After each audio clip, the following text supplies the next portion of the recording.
Assalamualaikum warahmatullahi wabarakatuh. Kembali lagi di Hafiz Pemimpin Dunia, serial kisah para pemimpin Islam.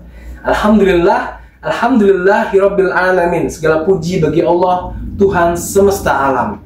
Seyogyanya kita harus selalu berzikir dan juga menyebut nama Allah, karena Allah telah memberikan kita segala kenikmatan yang ada di bumi ini.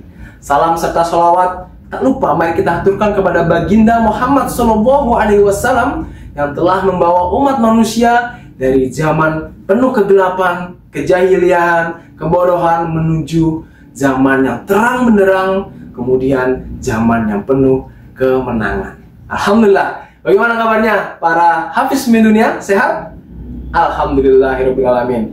Baik para Hafiz Pemimpin Dunia, hari ini kita akan membahas satu topik yang sangat menarik yang sedang hangat di Indonesia, yaitu adalah topik fatherless, di mana topik ini sangat penting untuk membentuk generasi-generasi karakter-karakter anak-anak bangsa. Mari kita ikuti. Nah, fatherless adalah di mana sosok ayah tidak sepenuhnya terlibat dalam pertama pendidikan anak, pengasuhan anak, dan juga pendampingan anak baik dalam bermain maupun belajar. Hal ini sangat berpengaruh negatif kepada anak-anak yang ada di dalam keluarga. Karena anak-anak butuh sosok ayah yang kuat, penyabar, dan juga penuh visi dan misi. Dalam keluarga, seorang ayah layaknya seorang arsitek. Ayah adalah perancang besar pendidikan keluarga dan juga anak-anak yang ada di dalamnya. Seorang ibu berperan sebagai teknik sipil, di mana seorang ibu mereka adalah eksekutor perencanaan-perencanaan yang sudah dilakukan oleh seorang ayah. Seorang ayah merencanakan di mana anak ini bersekolah, materi atau pembelajaran apa yang harus dia dapatkan di usia dini, usia SD, SMP, SMA, sampai di perguruan tinggi. Sehingga nanti di usia perguruan tinggi setelah lulus, anak-anak ini sudah siap menghadapi dunia. Baik itu menjadi seorang pemimpin dan juga menjadi masyarakat umum lainnya.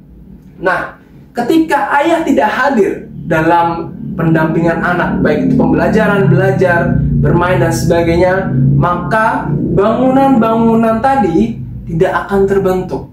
Contohnya seorang ayah telah lelah dalam bekerja, kemudian di rumah beliau tinggal tidurnya saja karena sudah capek dengan dunia kerja. Atau seorang ayah sudah pulang, kemudian dia tidak mau lagi terlibat dalam pendidikan anak karena sudah diserahkan semuanya ke istri, sudah diserahkan semua ke sekolah. Padahal teman-teman, pendidikan paling penting untuk anak adalah pendidikan di keluarga. Di dalam keluarga inilah anak dididik karakternya, dididik kedisiplinannya, dididik agamanya, dan juga dididik perihal lainnya. Ketika di dalam keluarga tidak dididik dengan baik, maka di sekolah juga akan berkurang kualitas pendidikannya. Karena di sekolah hanya diajarkan ilmu-ilmu umum, teman-teman. Sedangkan untuk karakter hanya sedikit diajarkan di sekolah. Di rumahlah ilmu-ilmu karakter yang sudah diajarkan di sekolah harus dikembangkan oleh orang tua, yaitu oleh ayah dan ibunya.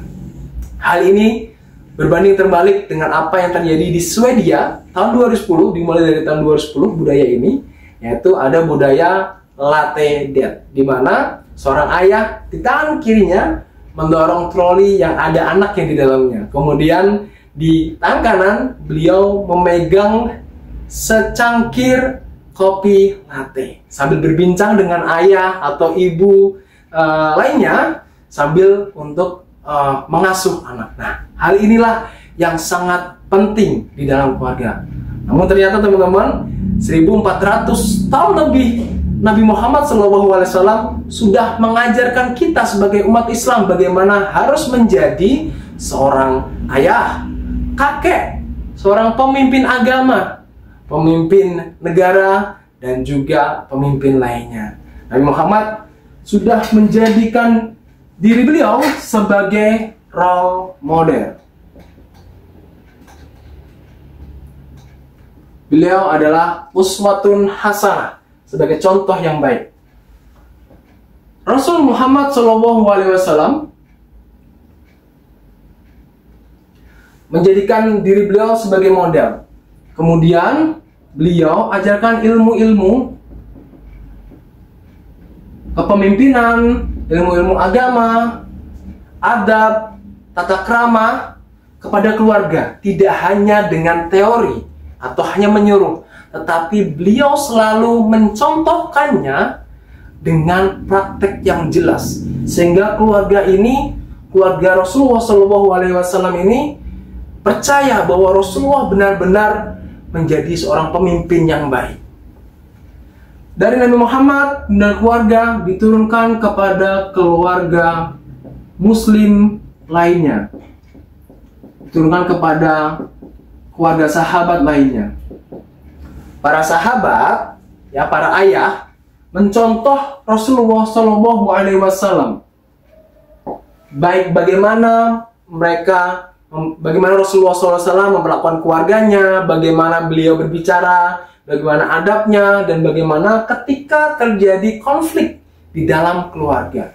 Sehingga keluarga Islam ini menghasilkan para generasi-generasi penerus yang sangat-sangat berkualitas. Kita tahu Ali bin Abi Thalib. Nah, beliau adalah sumber ilmu umat Islam pada saat itu. Masya Allah.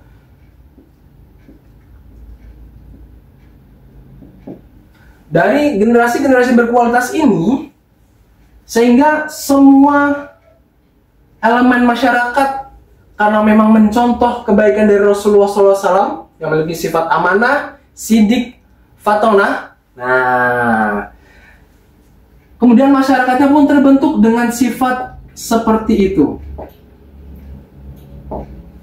Kemudian dipimpin oleh generasi-generasi terbaik tadi. Generasi terbaik yang kemudian menjadi pemimpin dari masyarakat yang baik tersebut. Maka doa yang sudah pernah kita bahas, Rabbana hablana min aswajina wa dzurriyyatina qurrata a'yun waj'alnal muttaqina imama. Jadi doa para orang soleh adalah meminta keluarga yang menjejukkan hati, kemudian berdoa ingin menjadi pemimpin bagi orang-orang yang soleh. Orang-orang yang kita pimpin adalah orang-orang soleh, seharusnya kita lebih soleh, teman-teman ya. Nah, ini dipimpin oleh generasi terbaik dan usianya masih di bawah 20 tahun. Ada yang usia 18 tahun, ada 20 tahun, maksimal usia 30 tahun. Para generasi muda ini, ya, generasi muda terbaik ini sudah menjadi pemimpin masyarakat di masyarakat yang sangat baik. Nah, ini terbalik dengan apa yang sekarang terjadi di Indonesia, teman-teman. Para ayah sudah sibuk dengan bekerja. Para ayah tidak terbekali parenting yang baik, tidak memiliki role model dari ayahnya terdahulu. Mungkin ayahnya terdahulu juga sudah lelah dalam bekerja, di rumah sudah ingin istirahat, tidak ikut terlibat. Itulah menurun ya teman-teman, turun ke anaknya, turun lagi ke cucunya, turun lagi ke cicitnya, sehingga budaya di keluarga, pendidikan keluarga ini tidak terbentuk, teman-teman. Padahal kalau kita lihat di Finlandia dengan pendidikan nomor 1 di dunia, teman-teman, kita tahu pendidikan di keluarga itu sangat-sangat kuat. Sehingga di Indonesia pernah ada program namanya Merdeka Belajar, tetapi kurang berjalan karena memang budaya pendidikan di keluarga belum terbentuk sama sekali. Nah, sehingga pemimpin-pemimpin yang kita lihat saat ini berasal dari keluarga-keluarga yang ada di Indonesia. Pemimpin-pemimpinnya pertama adalah kurang qualified, kemudian kurang jujur, sehingga banyak sekali kasus-kasus yang saat ini sudah terungkap. Mari teman-teman, kita contoh apa yang sudah dilakukan oleh Nabi Muhammad SAW menjadi role model, menjadi ayah yang baik, kakak yang baik, pemimpin agama yang baik, dan juga pemimpin negara yang baik. Insya Allah, di setiap individu, setiap ayah jika ingin berubah Tadi saya sudah jelaskan, ayah sebagai arsitek, ibu menjadi sebagai teknik sipil, ya, ayah sebagai perancang, ibu sebagai implementator. Insya Allah jika itu bisa kita lakukan dengan hal sederhana saja, kita sebagai contoh, insya Allah kita akan melahirkan generasi yang terbaik. Kemudian masyarakat kita akan menjadi masyarakat yang terbaik dan akan tercipta atau tercetaklah pemimpin-pemimpin yang baik. Jadi terus Hafiz Pemimpin Dunia, serial kisah para pemimpin Islam. Wassalamualaikum warahmatullahi wabarakatuh.